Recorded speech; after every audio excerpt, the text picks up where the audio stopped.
Welcome everyone back to the TD Sports Press podcast. We are back with you guys on this Tuesday. What a game, what a day of college basketball that we have. We'll be recapping all the games. There's still some games that are ongoing as we speak. So we'll be giving you guys some live feed from those games as those games are happening. So without further ado, we're going to get going right into the first part of the show. And without further ado, I think pretty much everyone knew where we had to start tonight. Number 1, Michigan rolls. Number 7, Purdue, 91-81. This score was a lot closer than the game that was being played. Michigan controlled this game for 40 minutes. It was hardly even a basketball game. I mean, I think Purdue had an early lead. Maybe it was 10-4. And then after that, I mean, it was all Michigan. Michigan is the best team in the country right now. I think a lot of people would agree with that. I mean, I don't know how you don't agree with this at this point. Michigan is the best team in the country. It's not hard to fathom what I'm saying right now, just watching them play. Looking at their stat, I mean, everyone's almost in double digits. I mean, Burnett was the only one. He wasn't the only one, but he only played 17 minutes. They had Kaysen off the bench he had 13. I mean, they played 9 players, and 7 of the 9 players from Michigan were in double figures. Michigan's going to win a lot. Michigan's going to win a lot of ball games if that's what's going to be the case. They just will. They will win a lot of ball games if that's how they're going to win. They shot over 50% from 3. I mean, that's ridiculous. They were over 50% on the field goals. I mean, this is the exact same thing that we talked about last night. If you guys were here for the preview, like, this is how I thought Michigan would win. Rebounding wise, I mean, they out-rebounded Purdue by 8 rebounds. I mean, you look at any stat possible, Michigan did more than Purdue tonight. I mean, it's crazy how good Michigan is. I know I keep saying that, but they really are that good. Looking at Purdue, I mean, Rain, he had 27 points, 12 of 26 from the field. I mean, they made him make a lot of shots. I mean, that's what they had to do. Smith, their point guard, played 35 minutes. He had 20 points. He didn't really get going until about the second half, though. So, I mean, other than that, I mean, Purdue had no production whatsoever. So, let's look at the outlook of these two teams here. First off, let's start with Michigan. Michigan is the best team in the country right now. I know I just said that they're the best team in the country, number 1 overall seed. It's hard for me to believe that they would be anywhere else right now. I love the way that they're playing, and this is going to set up a great matchup with Duke, number 1 versus number 3. That game is going to be amazing. Super excited to watch that game at Washington, D.C., and it's safe to say that Michigan head coach Dusty May should be the front runner to win the Coach of the Year. I think that's pretty self-explanatory. We look at Purdue's outlook. Purdue, what is going on at Purdue? This is their 3rd home loss of the year. Purdue's a place where it's normally hard to lose. They got to find some stuff. They can't have 2 players over 20 points and everyone else under 10. They got to get those players going. Lawyer had 11 points. You guys saw on the broadcast. If Lawyer scores more than 10 points, they're like 17-0. Well, they're 17-1 now. He's got to get going earlier in the game. I think Purdue is probably on the 3 line right now. They might be still on the 2. It depends on some of the metrics. So they come out, the net rankings and the quad tomorrow. So we're going to be looking at Purdue and Florida is basically what it's going to come down to for that last number 2 seed. So, I mean, that's the outlook for both those teams right now. Michigan's the best team in the country. I mean, self-explanatory. Best team in the country. And that's going to lead us right into our next one here. Number 16, North Carolina gets beat by NC State. I didn't say upset because North Carolina was missing about half their team tonight, but that's all right. I mean, NC State, this was a bounce back spot for NC State. They had to have a game like this. They struggled last week. They got beat by 40 by Louisville, and they got beat by Miami at home. Like, it honestly looked like that. It looked like NC State might never win another basketball game the rest of the year. They not only won. I mean, they won by like 24. They controlled this game. They're up 42-26. NC State scored 40 points in both halves. I mean, that is a recipe for success. I mean, that's exactly what you want to do as NC State.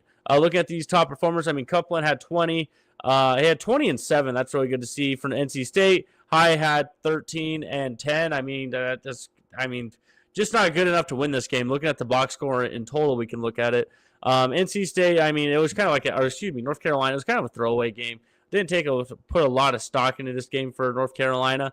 But for NC State, this is a nice quad one victory. Look at NC State. They had multiple people in double figures. Abel off the bench, 19 off the bench. I mean, that's exactly what you want in your bench player, NC State. So let's look at both outlooks, starting with NC State. NC State picks up a quad one victory. This probably moves them safely into the 8 line, I would say, right now. Had to have this game. If they lost this game, they're probably a 10 seed, but now they're an 8 seed. North Carolina, I still have them on the 5. They might be a 6 seed depending on some results tomorrow. We'll see what happens. Like I said, they got to keep weathering the storm until Caleb Wilson comes back. He's huge to that program. He's got to come back.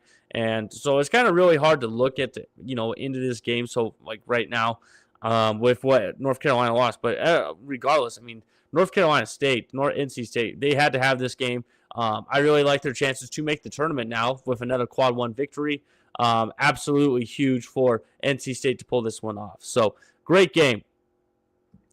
All right, moves us right into our next game that we'll be talking about. Let's get it pulled up here. Number 24, Wisconsin gets upset by Ohio State, 86-69. This was in Columbus. This is a game, if you guys recall, we talked about yesterday, actually, where I said this was a perfect spot for Ohio State to get their quad one victory. I picked Ohio State to win this game, and they won this game. I mean, Ohio State did exactly what they needed to win this game. I love the way that Ohio State looked. Like I said, they were 0-8 in quad one victory, or quad one wins coming into this game. So, like I said, we can look at the box scores here. I mean, Ohio State. You got Thornton's playing 37 minutes. He had 27 points and he almost had a triple double, 27, 9, and 8. I mean, that's exactly what you want out of your star player. You got 25 out of Royal. You got 11 out of Chapman.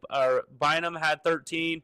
Not a lot of bench production, but that was enough to win. In Wisconsin, I mean, you look at Wisconsin, they had one of the best weeks in the nations last year. They were bound to have a low spot. I am not, but this has not changed my opinion on Wisconsin. I think Wisconsin is still a great basketball team. But losing at Ohio State, to a team that was desperate for a win. I mean, Ohio State was the equivalent of desperate for a win. Wisconsin, they had 14 from Boyd, 14 from Blackwell, 10 from Winter, and they got 20 from Cardigan off the bench. That's actually huge. You're not going to win a lot of games shooting 27% from 3. You're just not going to win a lot of games. So I'm not surprised they lost that. Ohio State won. They out-rebounded them by 8, shot 52% from 3, 54% from the field. That's exactly what Ohio State needed. Ohio State's either going to be in or one of my first teams out. I don't know which. I'm going to have to look at some of the metrics going into tomorrow. So, absolutely huge game for Ohio State. Had to have this to get back into the tournament. So, super excited for them in here. So, Alex has got a question. Any thoughts on Iowa? Let's go right into that game, actually. Let's go right into that Iowa. That's a great question. We're going to get right into that one for you here on Iowa. Let's get that pulled up here. Thank you. Perfect. Number 9, Nebraska gets upset by Iowa 57-52. This is a huge win for Iowa. A huge quad 1A, as I like to call, win against Nebraska. Iowa needed this. They needed this bad in the worst way possible after getting beat by Maryland last week, and then they didn't even look competitive against Purdue last week either. So this is exactly. And this game was hard to watch. It was your typical rock fight. Iowa, that is not a halftime score. That was the final score. Was 57-22. Sorry guys. Iowa storms the court. Stretz had a big game, 25 points, Bakes 10 rebounds. Not a lot of assists flowing around. Iowa, we can keep going on the box score here. They shot 26 from 3. They only hit 6 threes and they still won the game. That's exactly what you want out of there.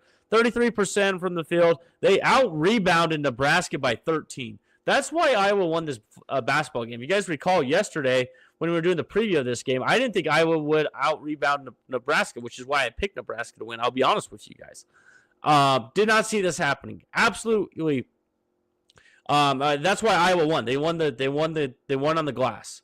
And so Iowa, they are probably going to be an 8 seed tomorrow.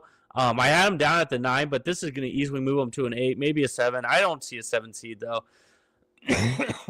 So possibly an 8 seed. Now the outlook for Nebraska, we have to ask a question. If you guys follow me on X, I asked this. is it time to talk about Nebraska basketball? Because there was all this hype about Nebraska basketball being so good, and they were good through 20 games. Nebraska has now lost 4 of their last 6, I think. Maybe 4 of their last 7. Maybe I'm doing that wrong. It looks like Nebraska's got worse as the year has gone on. I don't know. Maybe that's just me. Maybe the competition is getting better than what they've been playing. Like, I think Nebraska, don't get me wrong, Nebraska's a great team, but are they slightly getting overrated right now? I mean, that's a question. I'm not saying they are. I think they're a good team, but that's some people in our TikTok section, in our live show, they're asking, is Nebraska overrated? I don't know. I think Nebraska's going through a midseason lull, like kind of what like Michigan State has been going through lately. I think Nebraska will be able to figure it out. But, I mean, man, you can't losing to Iowa, at Iowa, to your rival. I mean, this is bitter. This is just bitter taste for Nebraska. For a team that they beat Iowa and Purdue. We're sitting here talking like, oh, they might be a 1 seed. But after, getting beat by Iowa, who got beat by Maryland and Purdue last week, it's just not looking.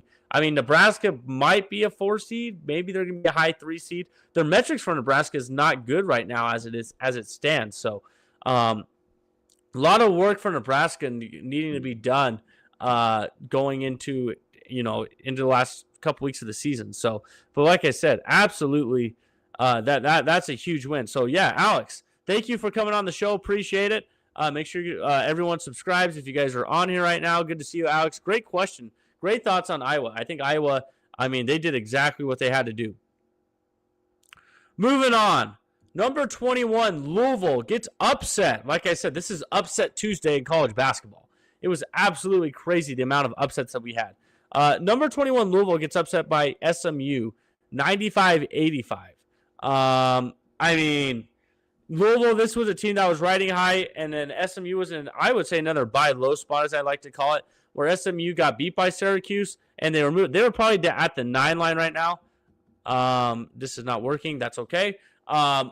But they scored 95 points. Louisville, that's unacceptable. Louisville was a team I thought was finally putting it all together, but I have some questions. I would say. Very interesting. Oh my gosh. Sorry. Mid thought right here.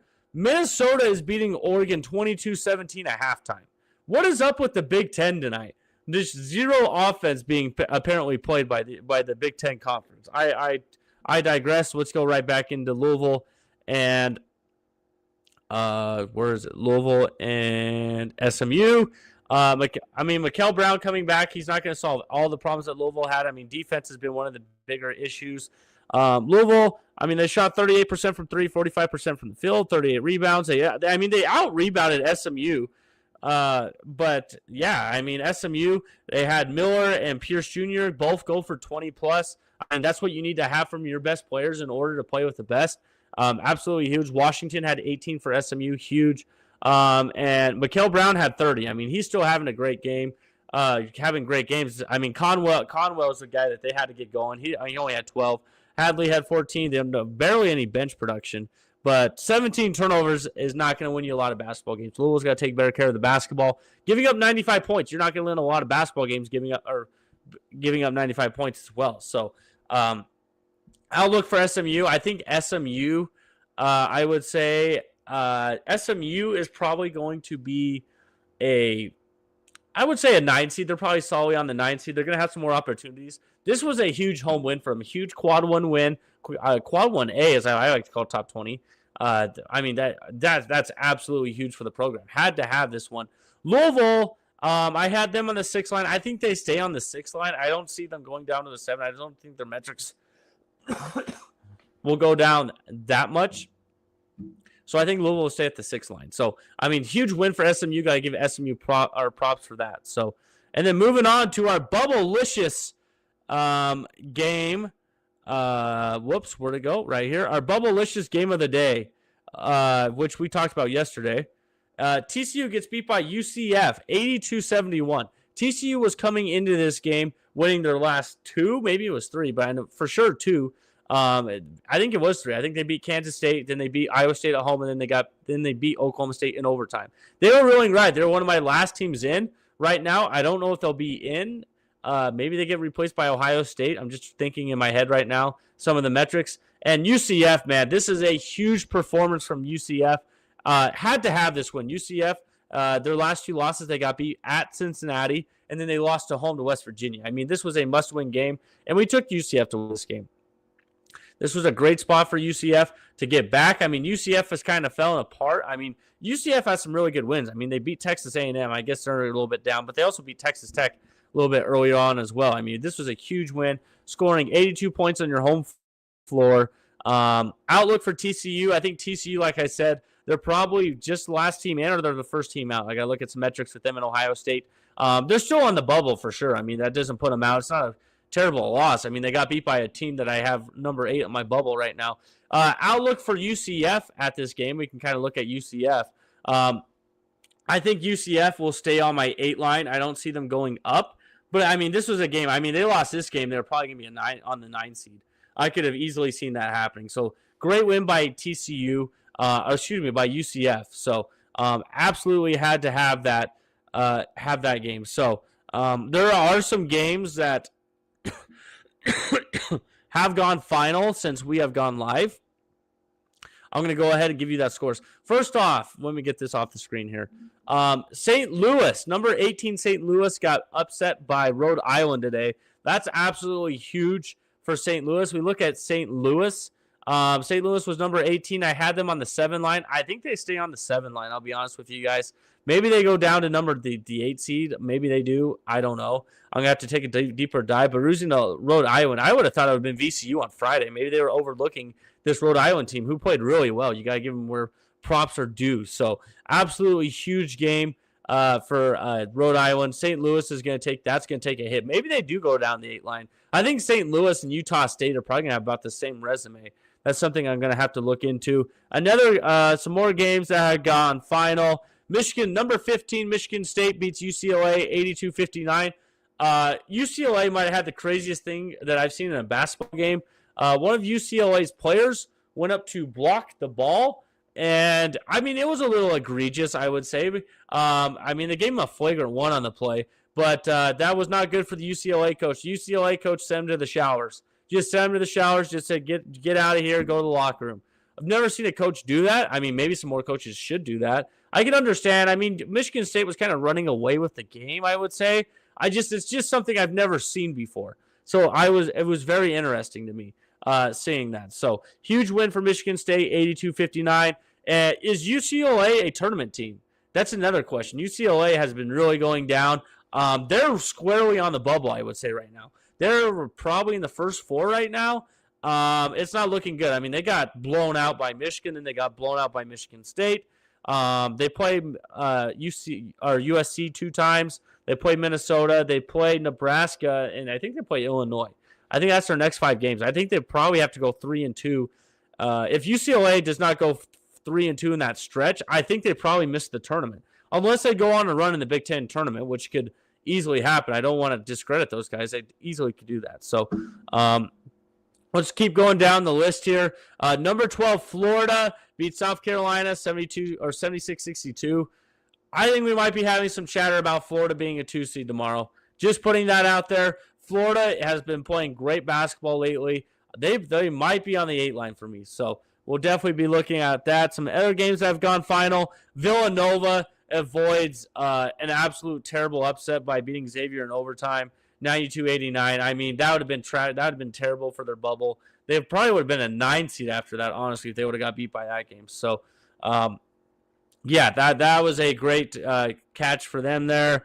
Miami beat Virginia Tech. Virginia Tech was my last. Actually, I think Virginia Tech was my first team out. Though we might move down just a little bit because of Ohio State's quad 1 win against Wisconsin. And then Miami, man, they avoid a disaster, and they will stay squarely on my 8 line. Might move ahead of St. Louis. That's something we're going to have to look forward to. Texas is also on the bubble for us. I have them on the 10 line. They beat LSU 88-85. Texas is quietly one of the hottest teams in the country. I think they've won their last 5, maybe their last 6. I think the last time they lost was maybe Kentucky on the road. I mean, Texas is looking good. I mean, they are not on the bubble. They are on the bubble, but they're on the right side of the bubble, if you guys know what I mean. And then lastly, Georgia beats Kentucky. So Kentucky was on the 6th line as well. Georgia was one of those teams that has been really cold lately. And if you guys had seen my Twitter, I made an analogy of that Oklahoma popcorn thing to Georgia's basketball season. The next game they beat Kentucky. I think Georgia will probably stay on the 11. Maybe they get out of that first 4. Maybe they get to that bottom 10 seed. We'll have to look at some metrics for Georgia. But, I mean, that was an absolute huge win for Georgia. Kentucky's probably going to stay on the 6. I don't see them going down to 7. But, I mean, three of the 4 6 seeds have lost. And with BYU tomorrow playing Arizona, I could see all 4 of my 6 seeds losing. So, definitely something to keep an eye on for sure with that. And then some other games going on right now for your recaps. Grand Canyon is beating San Diego State 48-43 at the time of this filming, which would be absolutely huge. San Diego State cannot lose that game if they want to make the tournament. And now they're down 50-43. So San Diego State, if they plan on making the tournament, they need to come back and beat Grand Canyon. Nevada's getting beat by San Jose State. The Mountain West is crazy tonight. And like I said, Minnesota is up 22-17 to Oregon right now. Man, that's worse than Iowa and Nebraska offense. I mean, that's crazy. Texas Tech is up 3 on Arizona State. That's a game that I'll be keeping my eyes on. Like I said, but hey, if you guys are new here, make sure you guys subscribe. I think we're posting 3 YouTube shorts a day right now on this channel. So you guys are getting great content. Check out our TikTok channel. TikTok channel has been doing really good as well. We post on X. But yeah, the last 2 things, like we always end off the show on, are 2 to 3 games, unless there's like a Thursday, Friday, or Monday. Then I'll do more games to preview. We got a comment. Let's go ahead and answer this comment. Like this content, just subbed. Do you post more than 4 picks you have on TikTok here on YouTube? Alex, great question. Alex, so if you on Monday yesterday, I did 8 game picks. I think out of those 8 game picks, I went 7-1 or 6-2. So yeah, on YouTube, I do more previews on Monday, Thursday, and Friday. Tuesday nights, I really don't get into a lot of those. Tuesdays and Wednesdays are more recapping. Saturday gets more into recapping. So I'm going to do 2 games tonight, 4 games tomorrow. But yeah, appreciate you for coming on here, dude. Absolutely good to have some people on here, all the chat. Thanks for subbing. So let's end the show right here.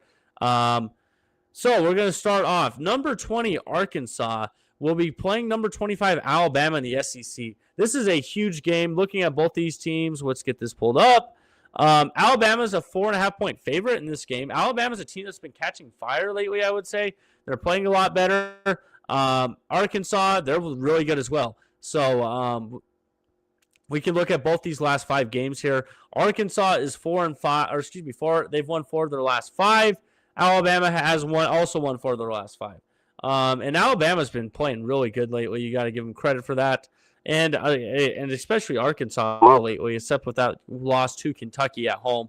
But yeah, this is going to be a huge game. This is going to be a high-scoring game. I bet both teams score over 80. I really do. I think it's going to be one of those games. I think it's going to be a track meet.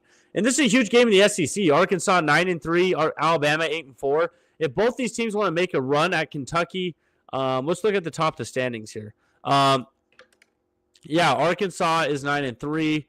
Yeah, I guess Arkansas is 9-3. I mean, they're by themselves right now. I mean, Alabama can kind of, stay in the top 2, as you would say. Looking at this game, like I said, who am I going to pick to win this game? Alabama and Arkansas. Really interesting game. I think Alabama's really good. I'm going to take Arkansas to win this on the road. I think Arkansas is going to get it done on the road. I really love what Arkansas has been doing lately. I love Adcoff. Adcoff averaging 21 and 7 assists.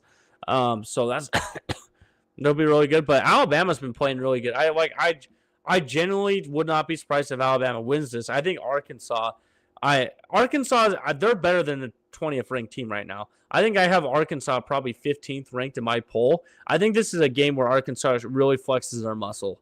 Give me Arkansas to win this game. I think this is going to be a great game on ESPN. So should be a really fun game. Then our last preview of the night before we get on out of here. Number 23, BYU. Oh my gosh, that is a typo. BYU should be all capitalized. Versus number 3, Arizona. Arizona will be missing their best player in this game. possibly another player based off, I think it was another injury, a lower body, maybe that's someone else. And also BYU does not have Richie Saunders tomorrow. Richie Saunders tore his ACL. Very unfortunate that he ended up tearing his ACL. This is at Arizona. The last time these two teams played, Arizona had like a 15-point lead, and then BYU got it close to the end. How do I think this game's going to go down?